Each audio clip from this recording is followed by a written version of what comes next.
Just the term Middle Ages alone sounds kind of funny. The closely related word medieval does not have the best reputation in the vernacular, to say the least. It is equated with words like backwardness, violence, or even religious fanaticism. Not for nothing is there talk of the Dark Ages. Who does not like to follow this concept often falls into the other extreme. The Middle Ages are strongly romanticized. Castles, princesses, and knights committed exclusively to honor constitute a world that sets itself apart from our own through its moral clarity. How does this fit together? We must first realize that the Middle Ages are an invention.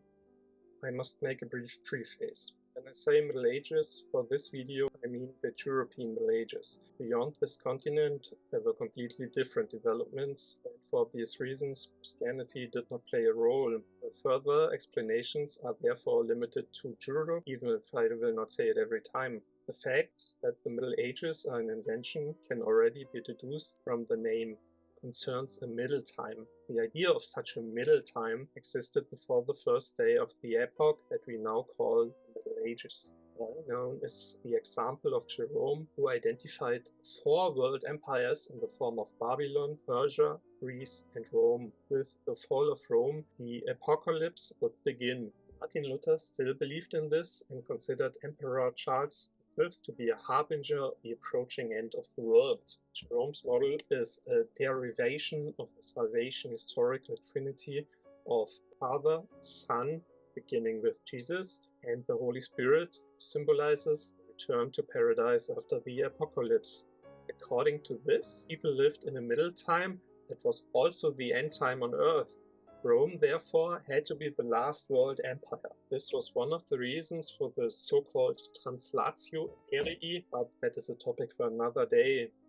What is important for us is that the idea of a middle time existed for a long time, was religiously charged, and definitely had negative connotations, because contemporaries were convinced that catastrophe awaited at the end. In the early and high Middle Ages, the model was firmly anchored in people's beliefs. For example, the investiture controversy between Pope Gregory VII and the later Emperor Henry IV was seen as a sign of the approaching apocalypse. Change in thinking followed in the 13th century.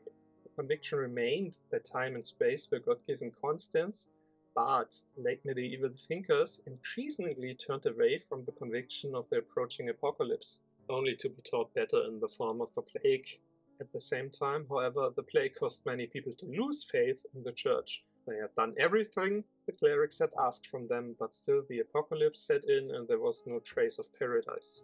In the 16th century, the Middle Ages were given a positive connotation for the first time. John Fox counted 3 ages. These began with the primitive times until the end of the persecution of Christians. The medieval period was church rule. It was to be acclaimed. However, he lived in the Third Age, which Fox called our last days. Through the Reformation, church rule had broken down. This, he said, meant the beginning of the end. This positive view of the Middle Ages, however, was largely exclusive to Fox. The humanists looked disparagingly on the Middle Ages. The very term was an embarrassment to them. They were convinced that they were living in a better time and demanded that history should be structured from history rather than coming from God. Christoph Cellarius was to implement this in the 17th century. For the first time, he had made a periodization in his work Historia Universalis, which roughly corresponds to the way we still date the individual epochs. However, he did not want to completely abandon religion. Cellarius was a Protestant and wanted to pay special tribute to Martin Luther. He therefore placed the Reformation at the beginning of the modern era. In later times, the Middle Ages became the plaything of all kinds of false perceptions. In the 19th century, for example, the idea made the rounds that all people of the Middle Ages believed that the earth was flat. Incidentally, it was only at this time that the adjective medieval appeared. With the institutionalization of the historical studies, however, things changed. But modern historians faced a problem. They could not simply adopt Cellarius' concept, at least not without changes. Historians distinguish 5 epochs. Prehistory and early history, however, do not play a special role. Not without reason, the Antiquity, the Middle Ages, and the modern times are clearly more well-known terms.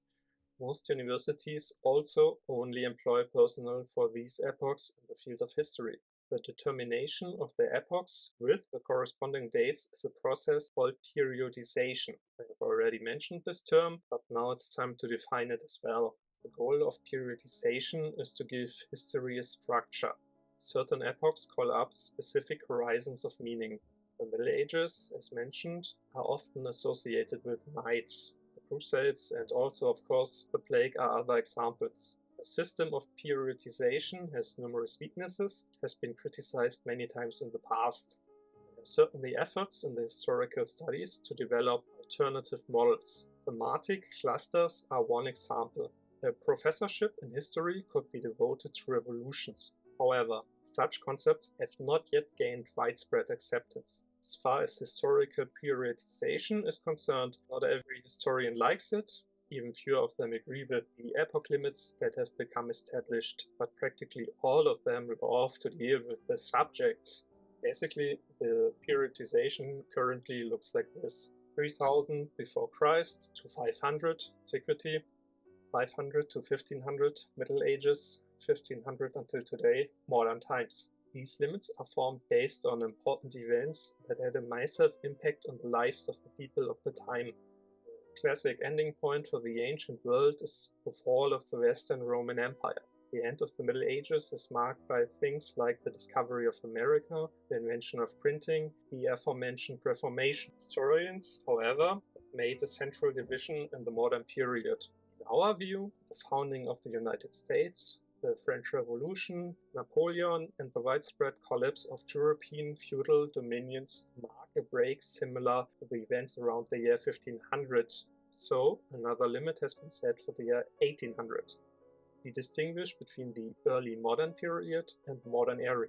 Technically, moreover, contemporary history would also have to be considered, but this video is about the Middle Ages. It should be noted that phenomena exist that defy this periodization. The Renaissance, which extended from the Middle Ages into the early modern period, is an example for this. The Anglo-Saxon world Renaissance studies can be found at some universities as an independent epoch. The problem becomes even more apparent with the Byzantine Empire. This called itself the Roman Empire until its last day in 1453 and retained many of the traditions, customs, and practices of the ancient empire during the Middle Ages. We tend to cheat a little when we are confronted with this problem in everyday life. One example is the Codex Justinianus, which is a fundamental part of Roman law. However, the emperor who gave it its name lived after the end of antiquity. But some historians would like to include him here after all. This is an example of the numerous discussions that exist around periodization. Historians therefore invent epochs to structure history so that orientation is easier. The Middle Ages, however, are very long. They count 1000 years, and the European continent in 1499 had little or nothing in common with the state of 500. Actually, it is wrong to speak of the same epoch anyway. This is what the humanists meant when they spoke of embarrassment. Who likes it more modern, Dan Jones speaks of neither fish nor flesh. Similar to modern times, and for that matter, antiquity, the Middle Ages are subdivided once again to alleviate this problem. We speak of sub-epochs or epoch sections. For the Middle Ages, these are early Middle Ages, 500 to 1050, high Middle Ages, 1050 to 1250, and late Middle Ages, 1250 to 1500. The limits are again determined by important events and processes. For example, 1050 is near the beginning of the Crusades and the investiture controversy. In present-day Germany, 1250 marks the so-called Interregnum, the period without an emperor. In England, Henry III ruled and had to finally recognize the Magna Carta. In 1259, he also signed the Treaty of Paris to settle territorial disputes with France.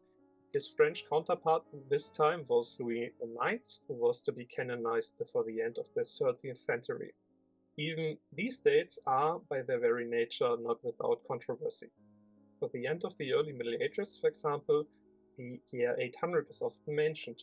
At that time, Charlemagne was crowned emperor. For the beginning of the late Middle Ages, a radical incision of the plague would also be possible.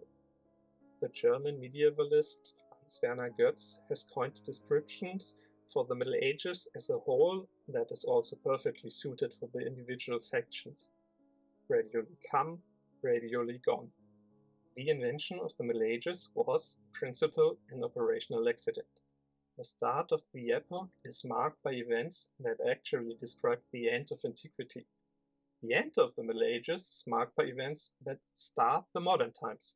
From this point of view, the identity of the Middle Ages is simply what was between antiquity and modern times, no matter how little things fit together.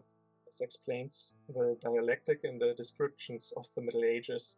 So many things happened that could serve as a projection screen for the once idea of history that these characterizations had to emerge. Ironically, then, this contradictoriness is what makes medieval history so appealing. On one hand, it is the way to the present. The money economy with its credit and banking system, for example, came into existence.